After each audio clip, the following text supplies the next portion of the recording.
Hi, everybody. Welcome back to Ox Talks. I really appreciate you tuning in to the show today. I did a show yesterday. If you haven't seen that, go back and take a look at it. I shared an article from Market Watch. A guy was basically saying, and I think the title of the video was, it's make it or break it. And the description of the video was, if we get a hot jobs report tomorrow, this could mean bad things for the stock market. Well, sure enough, today the jobs report, the ADP report, payrolls was released this morning, and it blew out all estimates by multiples. I'll cover that in a quick second. But we saw a substantial sell-off in the stock market today, because what this signals to the markets or to the stock market is that the Federal Reserve is going to be forced to at a minimum, slow down their rate cuts and more likely either pause their rate cuts or reverse and start raising rates again if they can't also get inflation under control. So go back and look at yesterday's video if you haven't seen it. And let's jump into today's stories. The Zero Hedge says U.S. unexpectedly adds massive 256,000 jobs in December, smashing estimates as unemployment drops. This is with consensus expecting a 165,000 job print today, and the whisper number coming in at about 20,000 higher at 187,000. Traders were expecting a cooler than last month's 227, but not too cool and certainly not too hot. Says jobs numbers this morning, instead they got a red hot print at 256,000. That's 100,000 higher, or a 4 sigma beat above the median estimate of 165,000. And look, the markets didn't take it well. Dow Jones closed down almost 700 points. The S&P closed down 91. The NASDAQ down 317.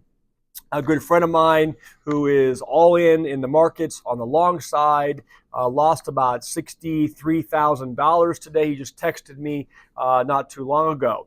Obviously, that's paper losses. You don't realize the loss until you sell, but still, it's psychological. Will this follow through into next week? We'll have to see, okay? But if the psychology of the market starts to shift and change, we've been discussing this theme on the channel for the last couple of weeks, where is the bottom at that point? Okay, we know the markets are overvalued, probably, by any metric you choose to evaluate them by. Gold, interestingly enough, we have a 10-year bond, which is up as of just my recording time right now, 8 basis points at 4.765.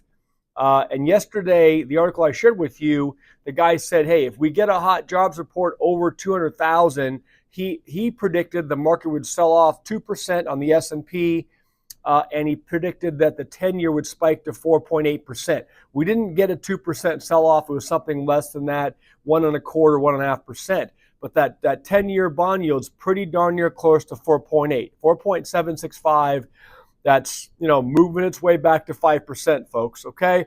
Interestingly enough, gold and silver are, in the green today. Gold's up, as of recording time, about $20 an ounce, and silver's up 23 cents. Usually when you get a big spike in the 10-year or in the yields, metals come under pressure. So we'll see if this recalibrates and metals start to move in tandem with the 10-year. It's very, very interesting dynamic. Love to hear your thoughts and comments below.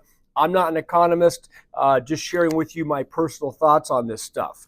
So this article continues. The underemployment rate tumbled to 7.5% from 7.8%, and a 6-month low was even, says, hotter.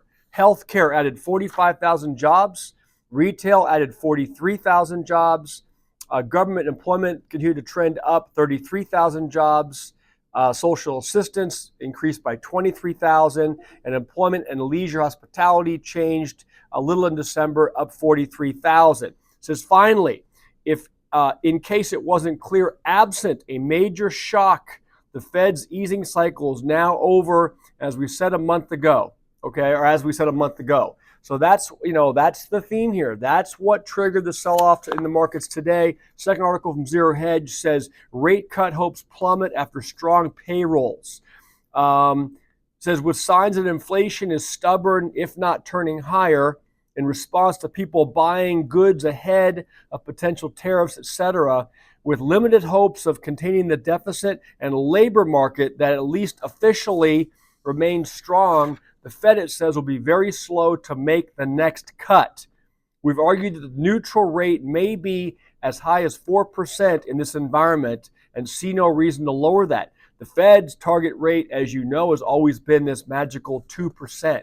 So, if this is accurate, the neutral rate could actually be double what they've always been, let's say, aiming for. And we talk about the official jobs numbers. We all know this is the government Bureau of Labor Statistics release. We all know if you guys are in the workforce, the job market is not strong. You're seeing the layoffs around you, just like I'm reporting on this channel all the time. The job market, no matter what they say, is not strong underneath the surface, okay? Again, give me your thoughts and comments. Do you agree with that? Now, yes, there's seasonal hires, Christmas, holidays, things like that. That always leads to a bit of a pump with payrolls, but not something, this drastic. So you got, again, circling back to what I said yesterday, you have to wonder, is this all by design? Okay, there's no doubt. What is the incentive for the government now to come out with a crazy good jobs number? They know that is going to have let's say, a negative impact on the stock market. Before the election, it made sense, right, to come out with these numbers that blew doors on estimates, so they can say, look, the economy is strong, job market is strong. What's the incentive for that now? Okay, so again, I know it's a little cynical, but if you take it one step down the road, is this all being done as we have a transition to an incoming administration? Again, give me your thoughts and comments, okay? It says equities should see a pullback, but this will be a messy, traders-oriented market. So we'll likely add some equity risk on a dip of 2% or more. It's as if we get that far today. That was the closing of the article. Again, we didn't get, the markets did not drop 2% today. So that is the follow-on from yesterday's video. This did play out today. Again, let's see what happens next week with the markets. If you guys are only long in the stock market and you only make money if stocks go up, you may want to reevaluate, that position. Again, not trading advice, not financial advice. I'm just observer on this stuff, okay? Let me share with you the last article I think is very important in light of these raging fires in Southern California. And it has to do with the insurance companies. And, we know what took place in Florida in the last several months or months ago when those hurricanes came ashore, and how the insurers are pulling out of that state. California's already, even before these wildfires, been a victim of insurance companies simply not wanting to write insurance anymore in this state. On top, now we have, what could be the most devastating and expensive losses from a fire in the history of the state. Let me share this article with you again out of Zero Hedge. California-based insurer crashes amid billions in LA area fire damage losses. Out of control wildfires burning across LA area continued Friday morning, destroying at least 10,000 structures, causing estimated fire damage over $150 billion with a B dollars. Insurance companies are bracing for the worst case scenario, as analysts at JP Morgan said Thursday that insured losses could top $20 billion, and that number has gone up substantially from yesterday. JPM's Jimmy Boulard said insured loss estimates could be revised even higher if the fires are not controlled, and they're not controlled. I just saw something, there's at least 5 fires burning. None of them are more than about 30% controlled, from what I understand. Maybe the Hollywood fire is, but other than that, they're not. Bullard said losses would be confined mostly to homeowners insurers like Allstate, Travelers, and Chubb, but noted that commercial property insurers like American International Group and Kinsale Capital Group could also be exposed.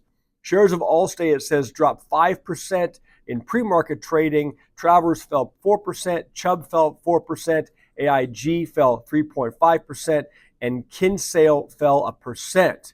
Shares in Mercury General, whose insurance organization is mostly centered in California, crashed 35% today in pre-market trading. So this would make this event significantly more severe than the 2018 Butte County Camp Fire and the highest insured loss wildfires in California's history, previously with insured losses of roughly $10 billion, the analyst said. So guys, I was talking to a friend yesterday of mine, and he said these insurance companies may just stop writing policies in California. How are these people going to rebuild their homes? What are they going to do? I'll keep it there today, about 10 minutes in length. Have a fantastic weekend. I'll try to get a video up if I can, maybe Sunday. Guys, watch the physical fitness stuff this weekend. Use the time to get your walks in, hit the gym. Have a great weekend. Talk to you soon. Bye.